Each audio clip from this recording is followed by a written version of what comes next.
What is up, guys? So today we're going to talk about the rave scene back in 1990, probably 1993, when days were old and men were bold and rhythm was just invented. There was a culture of dance where people used to meet up, all the misfits from society. They would all get dressed up in luminous colours and they would all meet up at the local rave, drop a couple pills, and everybody would dance. Everybody would be best mates just for that one night of the week.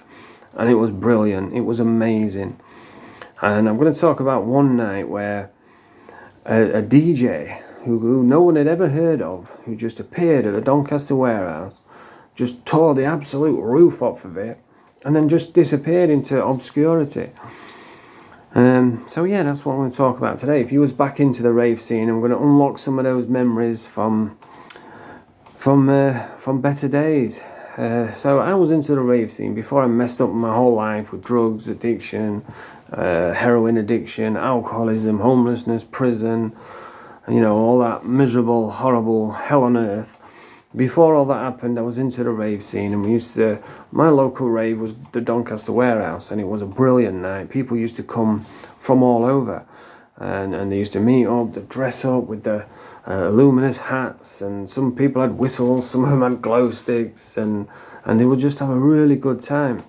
And we used to go to the Donny warehouse, we used to go to the Hacienda, Disztruction in Howden, we used to go to Uprising in Sheffield, and a couple more smaller little raves as well. But the best one for me, I always say the best music was probably Disztruction, but the best venue, the best night was the Donny warehouse. And what they used to do is they used to have, every week they would have two special guest DJs, DJ like maybe Stu Allen and DJ Psy. And then they would have the resident DJs like M Zone, Easy D and Rush, Mental Power, and just resident local DJs. And every now and again they'd have a live PA where someone like Rat Pack could do a live performance with the keyboards on stage, and Dream Frequency, Alternate. There's been some big names at the warehouse. I remember Carl Cox went there, and a guy called Brandon Block, who was a massive DJ, well known, and he was absolutely shit. He got booed off the stage because he was so crap.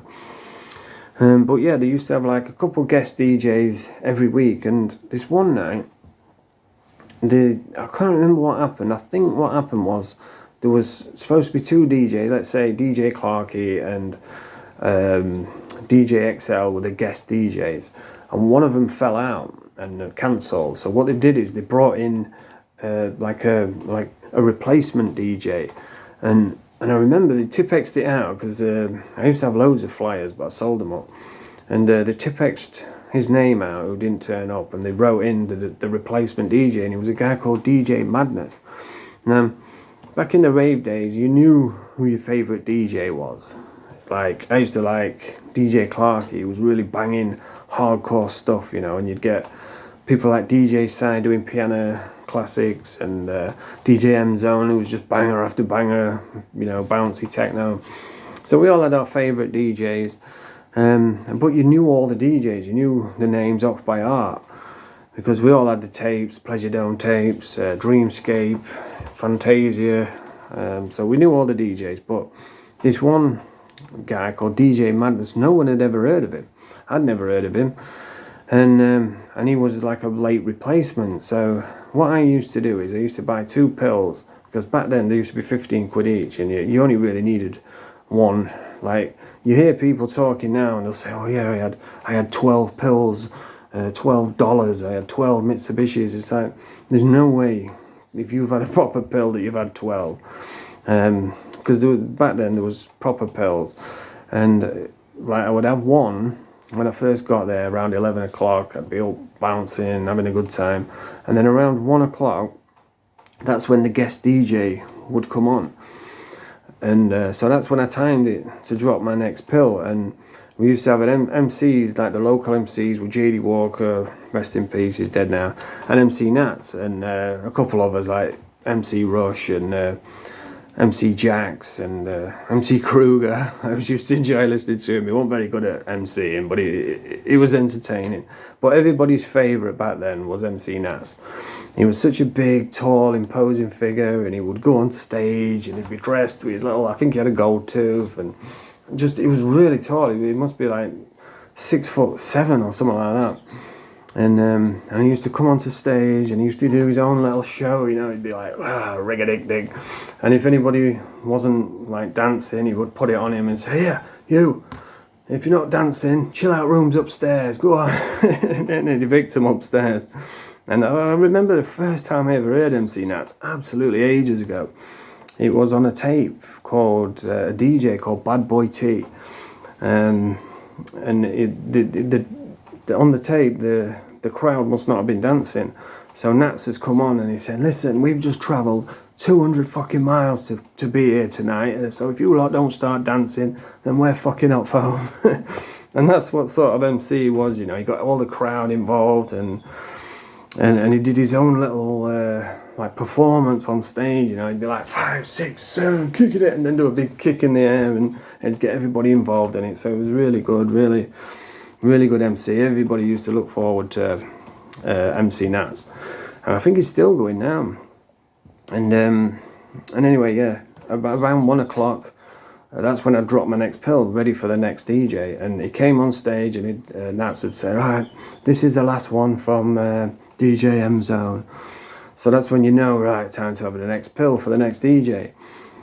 So that's what I did. I dropped another pill and I was on the dance floor, and Nats has come on. "Oh, next up we have On the Wheels of Steel, your guest DJ for the night, DJ Madness." And then the tune would kick in like boom, boom. And I remember nobody had ever heard of this DJ Madness, so we didn't know what to expect. So I was on the dance floor, I was just coming up on my pill, and he started playing really deep trance, and I was like, "Oh man, I don't like trance, you know, it's not my, you know, that I need something that you can bounce to, you know, you need to get into it, like, come on." So he starts playing really deep trance, and I'm like, eh. But I couldn't leave the dance floor because it was kind of like bringing me up on my pill. It was music, it was going like, I was like, fucking hell, you know, it was bringing me up. And so I was enjoying it, but I just couldn't leave the dance floor, but I couldn't dance either because it wasn't that sort of tunes, you know.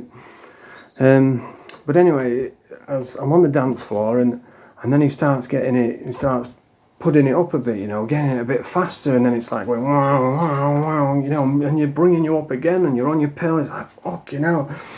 And I'm getting goosebumps now just thinking about it. And then he took it up again, and he started playing tunes that were faster and harder. It was like boom, boom, boom, boom.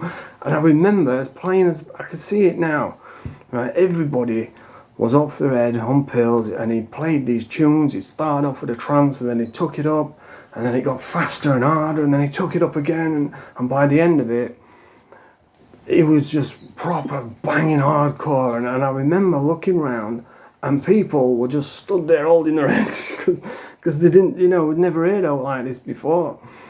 And then he was like a totally unknown DJ, and people were just holding their heads like, fuck it hell, you know what I mean? This is fucking banging. And everyone was just, it was just amazing. And I'm not a DJ, so I don't know if that was his plan, you know, to start off slow, bring it up, you know, get your pill going, and then just rip it apart with some banging hardcore. I don't know if he planned all that, but that's how it went. And it was amazing. It was the best set I've ever heard. It was just the way he just brought it up, and then took it up again, and then just at the end, boom, just rips it, and everybody was fucking moshed on the dance floor, and it was brilliant. And then afterwards, he disappeared, and I never heard of him, never heard him since. I remember looking for the tape, like, because back then we didn't have the internet, so if you wanted a set what a DJ played at a certain venue, you had to go to your local record shop and buy it on tape. And I remember for weeks, for months, looking for this guy, looking for his set, what he did, and I could never find it. And I don't know who he was. and I've never heard of him since. He just came to the Donny warehouse, just tore the roof down, just ripped everybody's fucking brains out, and then disappeared into obscurity. So yeah, that was an absolutely brilliant night, brilliant set, one of the best sets I've ever heard in my life. And that's what it was like at the Donny warehouse. It was such a brilliant time, and I did try like recapturing it about, I don't know when it was, maybe 2000. It was just before I relapsed, around 2015 or something. And I thought, I'm going to go to the warehouse, have one more night, have one last night, and see if it's as good as what it was. Because, I mean, it was brilliant. You could go to a rave back in the 90s on your own. Everybody was your best mate just for that one night. All the women had come up, and you could cuddle them in the chill out room, and you'd be telling everyone your stories, and you'd be looking forward to the DJs and the MCs, and it was just an amazing night. And then when the night was over, you was gutted. You was like, oh man. And then you couldn't wait till next week. And that's what it was like. And I thought, I'm going to recapture it. I'm going to go back. I'm going to have one last night. I'm going to have one last rave. And I kept putting it off. And then one night I was in my bedroom. I was drunk as hell. And I clicked. I was like, fucking hell, it's Saturday. I bet the warehouse is on now. And I was tipsy as hell. I thought, fuck it, I'm just going. I thought, I'm not getting any pills. I'll try and get some in there. So I'm just drunk, I'm a bit older now. So I've gone over there, walked over, I've got in, and the music was good. It was bouncy, like I don't know what you'd call it now, like bouncy house, happy house music. But it had a good bass with it, like dum dum dum. That's what I love. So the music was bang on. I even think Nats was there, but you could hardly hear him because the music was so loud and the MC was so quiet. I don't know if they've like downgraded the system. They still had all the lasers, because back in the day the lasers were amazing. Cutting edge for back then, 1993 or something. The lasers were brilliant. They'd probably hold up today. But it wasn't the same, I was on the dance floor. The music was good. You could hardly hear the MC, and I was like, I was bouncing on the dance floor. I can't really bounce like I used to. My legs are fucked because I'm old. But yeah, and I was on the dance floor. I was enjoying the music, lost in the moment. And then some dude, there was people like looking around, youngsters with their big puffer jackets on, like eyeballing everyone. And then some guy came up to me on the dance floor and said, "Here, you're not going to do him in, are you?" I said, what are you on about? He says, "You're not going to do my mate in, are you?" I said, "I don't even know who you are." You know what I mean? Who are you? And then he got his mate off. He said, "See, he's not going to do you in." And then that kind of ruined it for me, because now I'm looking at these dudes like they've got a problem with me or something. I don't know if they thought I was somebody else, but I could feel them eyeballing me, and I don't know. It didn't feel like it used to, and then I ended up going home, and on the way home there was two lads, I think they were from Manchester, and we was walking over the bridge, and I was still a bit tipsy, and I was talking to him, saying, "Oh, so where are you from?" He said, "Oh, from Manchester." I said, "Manchester, how are you going to get back there?" He says, "Oh, we're going to go in taxi."